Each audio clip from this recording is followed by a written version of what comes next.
different markets to find unsliced sandwich bread, and I couldn't find any. That's the bread dilemma we face unless we make our own. And here it is, the good loaf, pain de mie and raisin bread, today on the French Chef.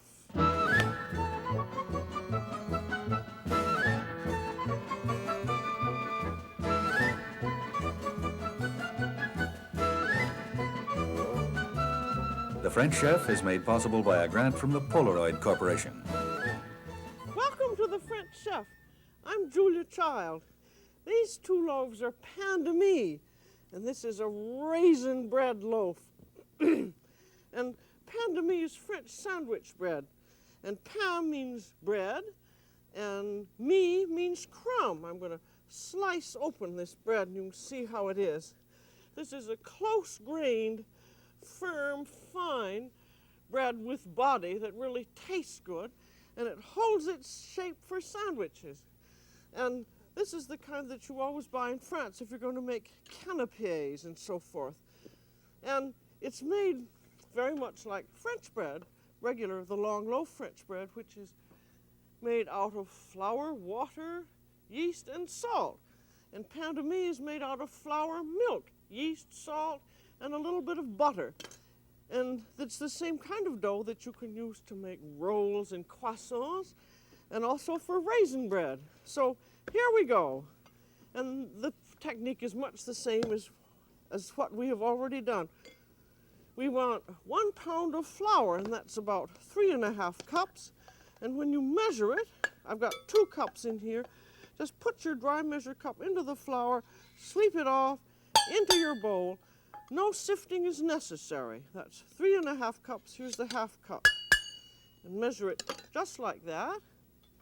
And then we want 1 1/3 cups of tepid milk and 2 teaspoons of salt.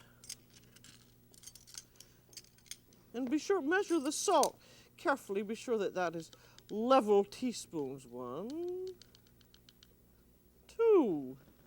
And then we have 1 package of yeast thoroughly and completely dissolved in 3 tablespoons of warm water. And that is the mixture until the butter goes in. And we can do it either by hand or by machine. And I'm going to do it by hand first and then by machine because it's useful to see both ways. And you first mix it all up with a spatula and then turn it out onto the working surface, and then you want to let it rest. And the reason you want to let it rest is so that the flour will absorb the liquid and you can really see what it's like. And you notice in this dough making we have quite a bit of resting, and it makes all the difference. And while this is resting, we'll do the machine. And in here it's exactly the same ingredients. 3½ cups or 1 pound of flour and 2 teaspoons of salt, 1 package of yeast dissolved completely in 3 tablespoons of warm water, and 1 1/3 cups of tepid milk. And when you're doing it in a machine, you must have a machine that has a dough hook like that. And a lot of models do now have the dough hook because it's very convenient to do things by machine, particularly if you're going to double or triple a recipe. And you make it really exactly the same way. You start mixing it.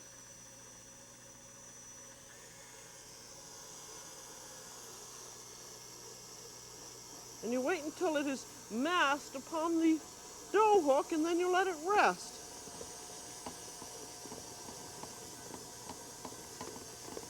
There, that's massed, and then that again rests, and it should rest 2 or 3 minutes. While it's resting, you can wash out the bowl or do whatever seems to be necessary. And now we're going to start kneading the dough by hand. And when you knead, you want some kind of a scraper like that, or a stiff spatula, or just buy a painter's spatula at a hardware store.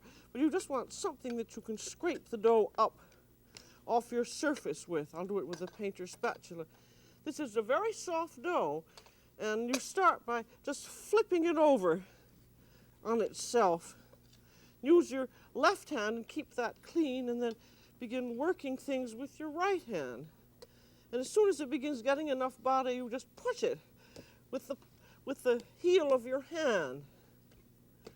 And then you can pick it up and slap it down and turn it over.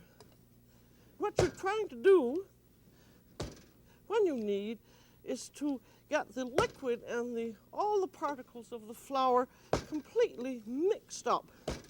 And particularly what you're trying to do is to get the gluten molecules to join all together and form an elastic dough. And you want to be rough and tough.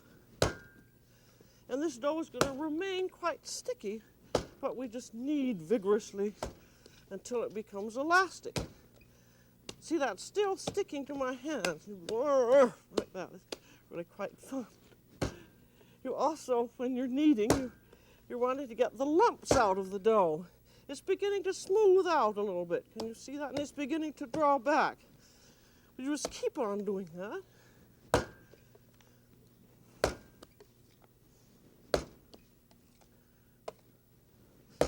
And it's beginning to clean itself off my hands, but it's going to get some butter, so we don't have to have a complete kneading at this point, but it's gotten elastic. And as I feel it, I don't feel any lumps in it. And so at this point, it should now rest again for 2 or 3 minutes. And so we'll go back to the mixer.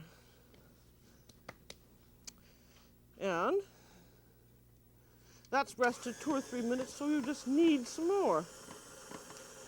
But what you notice by the resting for 2 or 3 minutes is that the kneading immediately becomes much easier. This is already massed upon the hook, and it's probably just about ready. I'm going to see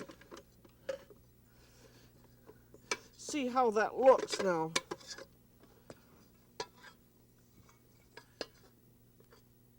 So you see, that's gotten elastic, so it's holding on to its hook. You see how it pulls back into itself. And so that again can rest a little bit. And then after the restings of these two doughs, they're going to have butter kneaded into them. I'll put this back onto its trouble getting these things out and off.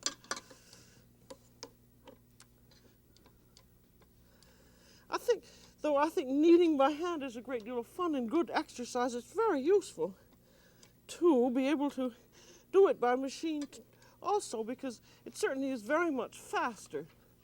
And if you're going to make a business of making bread, or if you have to make a whole lot of loaves of bread for a party, it's very nice to be able to make a double mix very quickly as you can in the machine. Now when we come back to the hand kneaded one, can you see now this has had a little bit of a rest and has become much smoother? And it also isn't sticking to my hand. And this is ready to have the butter in it, and it's going to have 4 tablespoons or 1/2 stick of butter. So I'm going to have 1/2 stick of butter for each one. And this has to be cold but malleable. So I'm going to beat them up together. And we have done a great deal of this kind of beating of butter and doing croissants and in puff pastry. And you use the heel of your hand and you take it and you smear it out like this.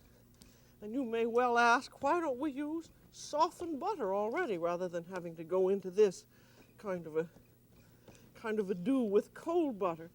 And the reason is, if you have very soft butter, you're going to have to knead it into your dough, and you'll find that it's very difficult to get it in. It'll stay oily and it just won't absorb well. And you may also ask, well, why also don't you melt the butter along with the milk? and just put butter and milk in while you're making the initial mix of the dough. And the reason you don't do that is because it would just be liquid, and it would mean you'd have to add a lot more flour to compensate for that liquid. So this is why you go to the trouble of kneading the butter into the dough. And now I'm going to divide this in two, save 1/2 for my machine dough, and 1/2 is going to go into my hand dough. Now this is you like to work with your hands and make mud pies. This is the good part of this. You put a little bit of the butter in first, like that, and then with the heel of your hand, begin squishing it around. And it takes a little while for the dough to absorb the butter. And this is, you can say that pain de mie, or the sandwich bed, is the gateway to brioche. Because brioche, which also have eggs in them, has about 3 times as much butter. And if you want some really messy dough, you start adding 3 times as much butter as this to a dough. And that's great fun.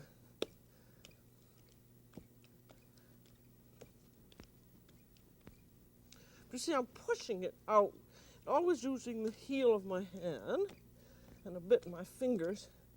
And it's getting ropey. Can you see? I don't know as you can see, but you can certainly feel their ropey strands.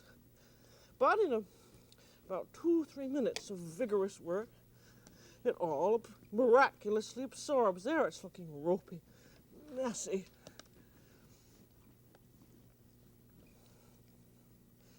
And you knead this way until it begins, the dough begins cleaning the butter off your hands and off your kneading surface. And if it happens to be a terribly hot day, and the dough begins getting sort of oily and very difficult to work with, refrigerate it for about 10 or 15 minutes and then start in again. But again, at this point now, this is just about in. Let it again rest. That's almost cleaning it off my hands. Rest for 2 or 3 minutes. And then you'll find the rest of it will go in very easily. Now here's our 4 tablespoons of butter in the machine.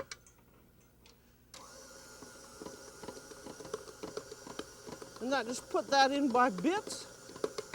There aren't any rules for how to make bread by machine, really. You can do I've made up my own ones.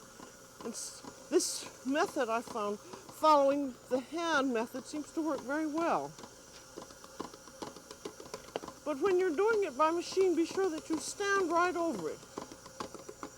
You can't go off, and if you're going to answer the telephone or something, turn off the machine because you can over-knead. And one reason that unfortunately, quite a bit of the bread in France has gone off is because they over-knead, because it makes the bread rise faster, and then it doesn't have the texture that it should. So stand right over it. And you can see when it is about absorbed, and at this point, when this has about absorbed, you can add raisins if you're going to make raisin bread. And these are currant raisins. That means they're just little tiny black seedless raisins, and they're called currants, though they're not currants. I seem to be getting them all over everything. I'm going to put in about 1 to 1.5 cups. And in France, currant raisins are called raisins from Corinth, Corinth, in Greece. But it appears that they don't come from Corinth at all. They come from a place called Zanta. Now, those are in nicely. We will reveal, it looks like lots of little black flies in here. And if you're kneading it by hand, you knead in the raisins just about as you put in the last addition of butter. That goes out. I have a lucite working surface here, which is very nice, but it does slip around a bit. So there are those raisins. as you can see, the butter is nicely absorbed. And now here's our hand dough. I don't want to get any raisins into that. I'll give that a final bit of kneading. Now that is really, that's smoothed out and looks just fine. When after the butter goes in, it looks rather puffy and nice. And now this is to go into a clean bowl and rise. And be covered with plastic and a bath towel. And I'm going to do the same with the raisin bread. Into a clean bowl. If you put it into a dirty bowl, things might crust over. And as you notice, that dough is still quite soft and sticky, and that's just the way it's supposed to be. And I'm supposed to have a cover for that. And during its risings, it changes from stickiness. It's because the risings give it texture. And this is going to have 3 rises. It has 2 rises in the bowl and then 1 rise in a pan just before baking. And these are to be long, slow rises, and that's what gives the bread a beautiful texture and flavor. The first rise is to triple, or slightly more than triple. You have about 3 cups of dough here, and it's to rise to about 10.5 cups, and at 75 degrees, which is quite cool. And you want it to take a minimum of 3 hours. And this is the terribly important rises, which is going to give the bread that lovely taste of the grain, that sort of wheaty, beautiful character that it's supposed to have. And I'm going to show you what it looks like when it has risen. Looks exactly like the French bread that we've had, because all of these French doughs are very much the same, soft. Now when it's risen up to that point, it has a soft, lovely, puffy quality. And then you deflate it. And the deflation is important because this is what's going to give it its texture. You pat it out and fold it into 3. Then you pat it out again and fold it again into 3. And put it into a clean bowl. That should be a clean bowl. And cover it and let it have its second rise. And here it is, its second rise. And it has quite a different quality now. The second rise is not quite triple. And this takes about 1.5 hours to 2 hours, again at 75 degrees. But as you can notice, it has quite a different texture. And what you can delay, now this is quite a long process, all the rising that you'll have to do. You can't hurry it up or the bread is going to suffer. But you can delay it by refrigerating it or freezing it. And then after the second rise is ready, you could wrap it and freeze it, say, and then thaw it out, and then you're ready to form it.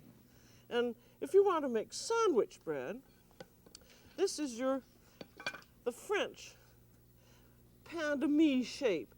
And this is baked in a covered pan so that it is really a complete and beautiful rectangle. Or you can do the ordinary bake. This one is just baked so it rose up.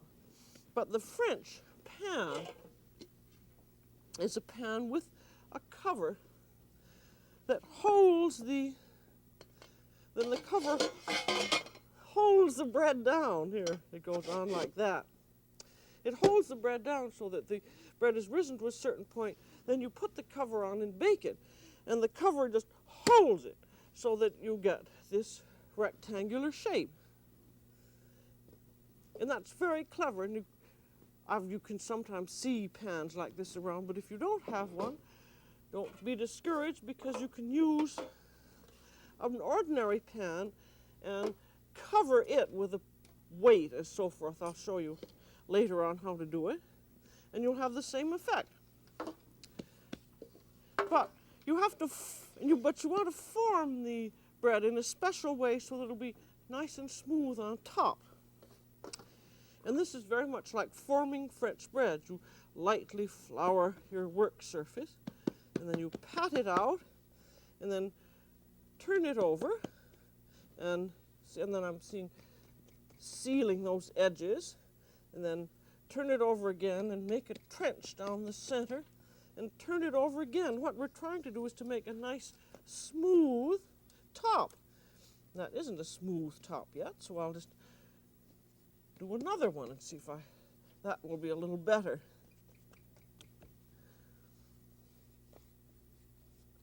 Well, that looks pretty smooth. Then you can take your hands and push it together. You want to have it quite even, and then turn it over on the other side and pinch the edges together. This is that idea of surface tension. There, it goes smooth side up into the pan. And the pan should be not quite half full if you're going to bake it covered. And press it down with your knuckles. And then this is, for a covered pan, this is really a little fuller than it ought to be, but it's all right. And this is to rise then again at 75 degrees. And whether or not to cover the bread as it rises depends very much on the temperature. If it's a damp day, you might flour the top of it a little bit so it wouldn't get gummy. And if it's a very dry day, you would cover it, say, with a piece of plastic or a towel. And if it began to sweat a little bit, you take the towel off. And if the dough is at room temperature, this will take about an hour and a half. And again, at 75 degrees. Now, haven't got my, here's my ready risen raisin bread. If you had finished the second rise in the refrigerator overnight, which you could perfectly well do, the bread would be chilled so that it would take longer to rise in the pan. The raisin bread is always quite a bit heavier, just because the raisins are heavier. And again, you do the same thing, patting it out and creating surface tension. So folding it over, patting it out again. Well, that looks pretty smooth there. Pull it together at the bottom. But I think that you'll find that these soft doughs make a lovely bread. And this should be about half full, and this again will take about an hour and a half or so to rise.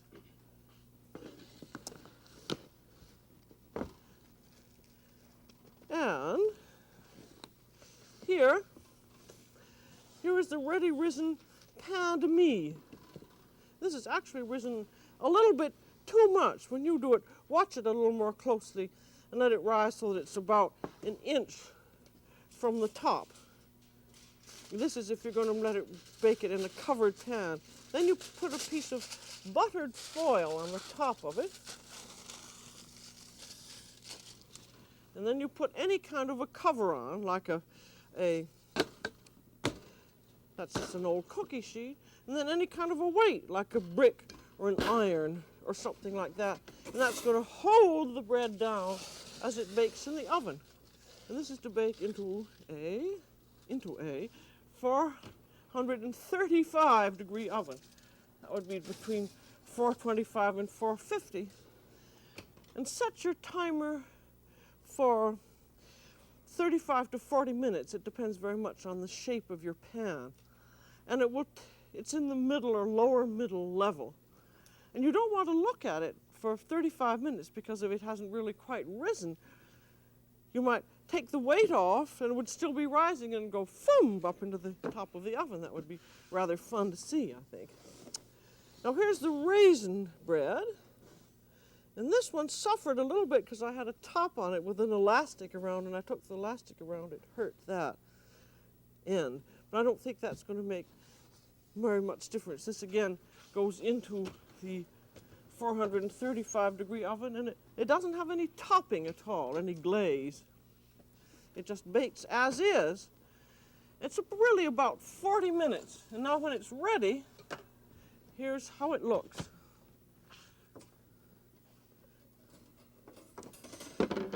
It will have shrunk very slightly from the sides of the pan and risen up to fill it, and then take her out, and it should thump.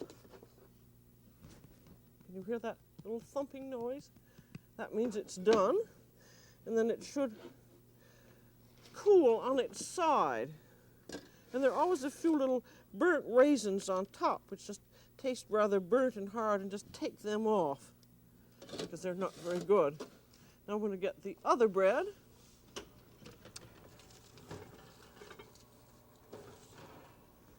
And this one has some floor tiles on it to keep it down.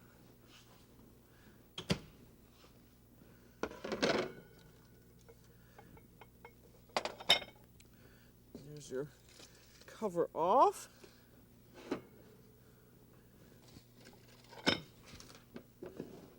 And out. There. That's a nice color. And you have that nice little thump again. If it isn't quite ready, put it back in the oven a few more minutes. And then let it cool. I think it's best to cool it on its side because it gets more air around. And it's going to taste much better if it's cooled, really completely cooled down, although it's always exciting to eat it hot from the oven. It really needs a chance for the inside, to resettle itself. And this keeps very well when it's completely cool. Wrap it airtight and refrigerate it, or freeze it. It freezes perfectly also. And if you're going to use it for sandwiches, it's going to cut much better if you keep it in the refrigerator for about 2 days before slicing it. Then also, I think that it has a better flavor after it is melded a little bit for about at least a day. And I'm going to show you now what you can do and how it looks. Here's the raisin bread. I'm going to make a nice slice of that. But what is wonderful about this is fairly fresh, but even so it slices very thinly. And here is the pain de mie, and look what tiny, thin slices that you can get with that. That's a little too thin. Here's one, just a little thicker. But how wonderful to have complete control over the thickness of your slice of bread. It makes marvelous, absolutely marvelous toast. And it's just so good in itself that it makes perfectly beautiful, just plain bread and butter sandwiches.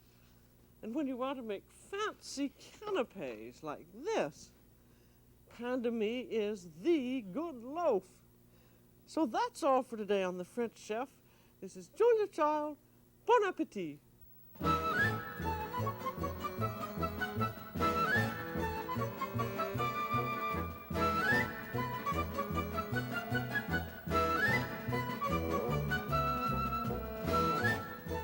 This program was made possible by a grant from Polaroid Corporation.